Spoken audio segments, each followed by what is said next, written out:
কি তোমার?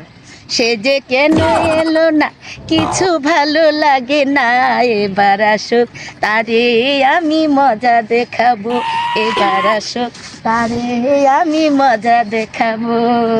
মন চাইতেছে কি জানো, তোমার মতন সেই যে কেন এলো না, কিছু ভালো লাগে না, এবার আসুক আমি তোরে মজা দেখাবো। এই যে মিহি বেরামের মতন যে তিরিং বিরিং করতেছ, কেউ যদি দেখে আমি কি উত্তর দিব বউ? সমস্যাটা কি তোমার? সে যে কেন এলো না, কিছু ভালো লাগে না, এবার আসুক তারে আমি মজা দেখাবো, এবার আসুক তারে আমি মজা দেখাবো। মন চাইতেছে কি জানো, তোমার মতন সেই যে কেন এলো না, কিছু ভালো লাগে না, এবার আসুক আমি তোরে মজা দেখাবো। এই যে মিহি বেরামের মতন যে তিরিং বিরিং করতেছ, কেউ যদি দেখে আমি কি উত্তর দিব বউ?